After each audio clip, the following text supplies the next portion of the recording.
Spokenly, I haven't thought about flying for a long time. I haven't dreamed of that moment when I was alone above the clouds for a long time.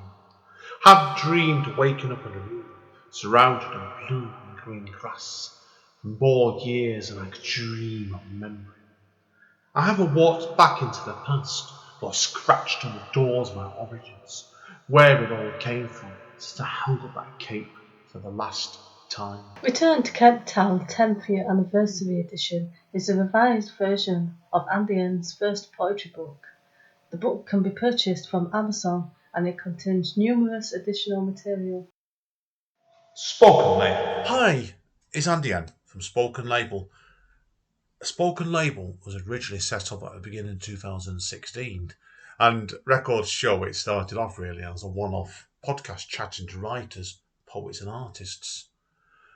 Over time, it became monthly, then weekly, and occasionally nowadays it goes on that to a more regular basis.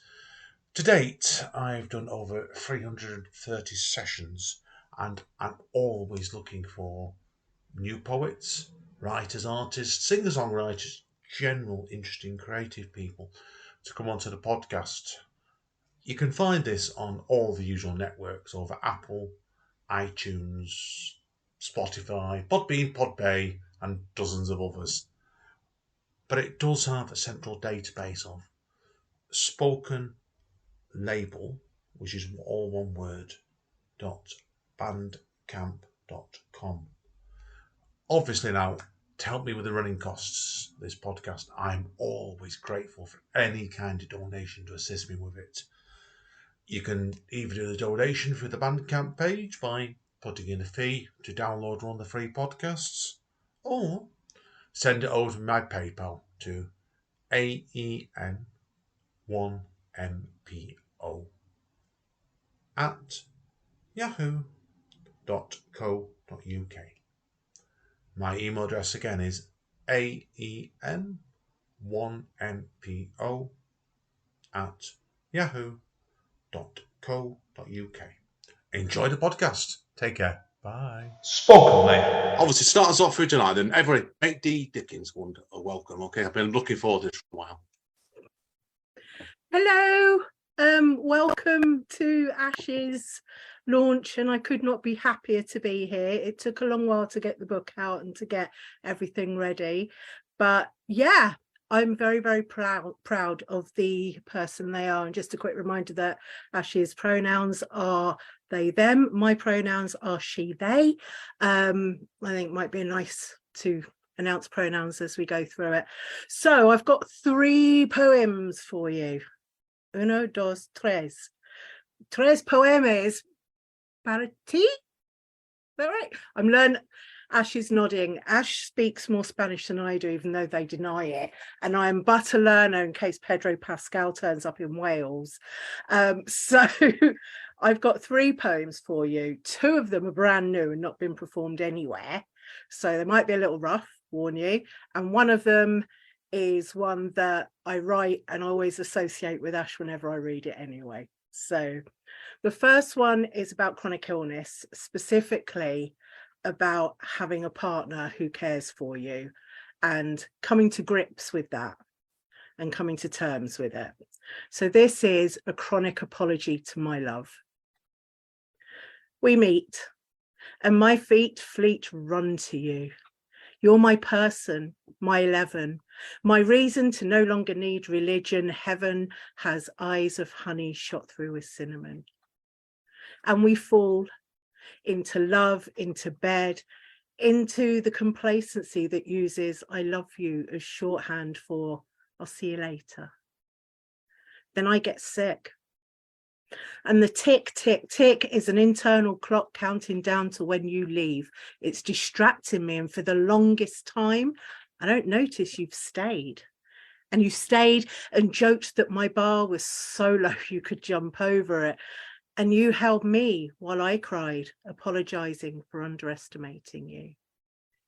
I'm sorry for underestimating you. My little mermaid feet wait for the concrete that stops them moving at all. And I get sicker unable to run with you, joints swollen, pain shackled, my bed a fortress under siege. I'm laid waste. Arching, I scream, and you feed me biscuits and kisses until I subside. You stay, smile, love. And I try to capture who you are, what you mean, how you love, and cram it into a stanza. But my poetry mumbles incoherently. It's too tired to form on cracked lips. Thank you very much.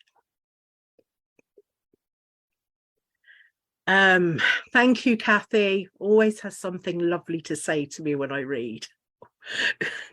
So the next one, again, I wrote on the way home from Birmingham on the train last weekend.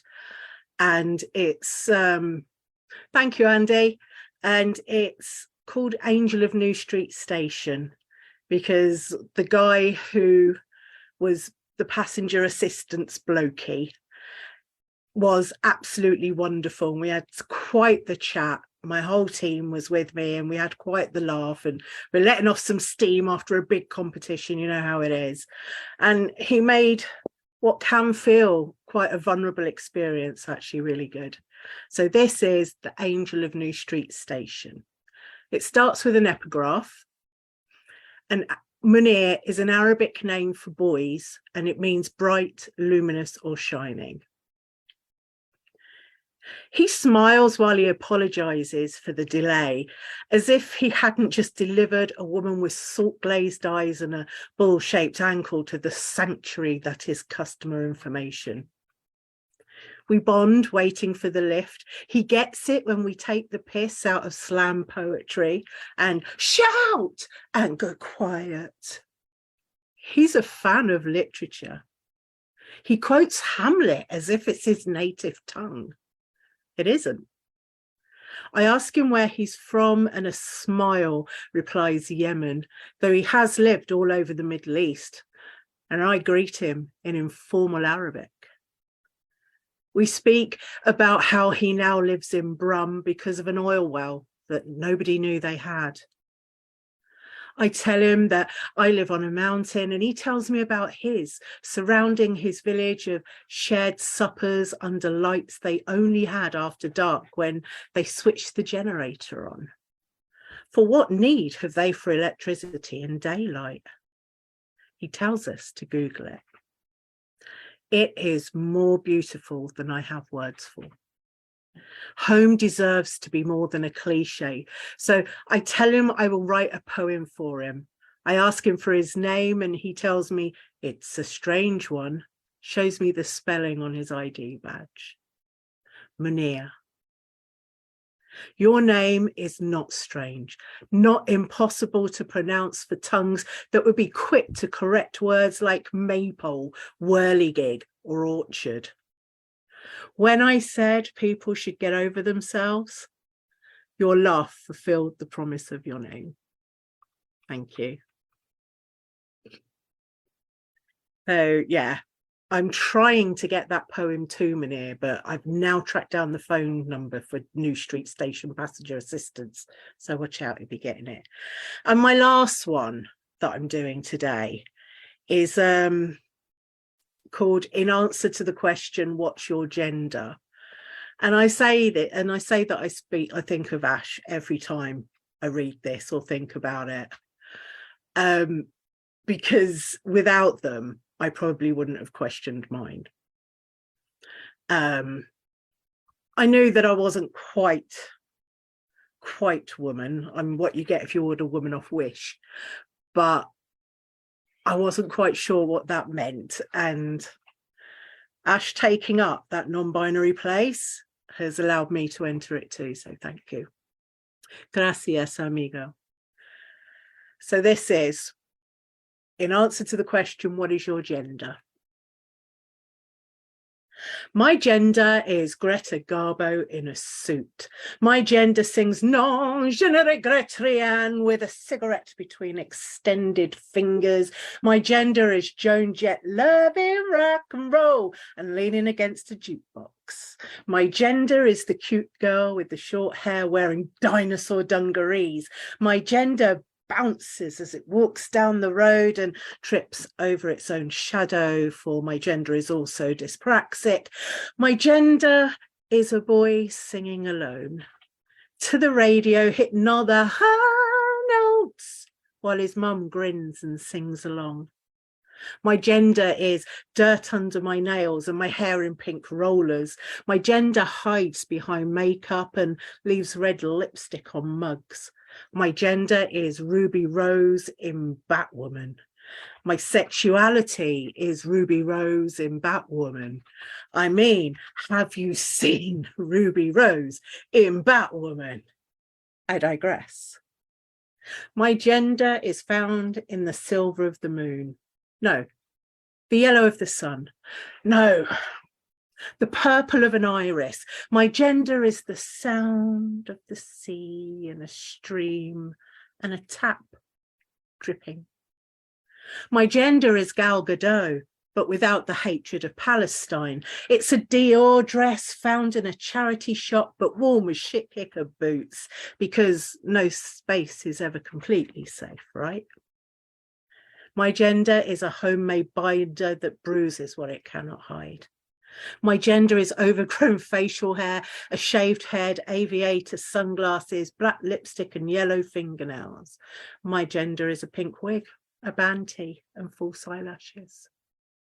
My gender opens the wardrobe only to declare, oh, sweet Lord, I have nothing to wear, because apparently my gender is also an old Southern gentleman, but we can't go out naked. So my gender settles on Zsa Zsa Gabor in Diamante-covered Wellingtons, and it struts.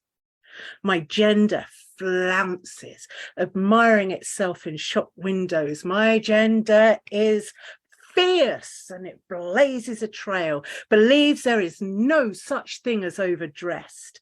My gender winks at the teenager with the they, them t-shirt, says, I see you, then sachets away. My gender bathes in their bravery and their authenticity. My gender hopes it is enough.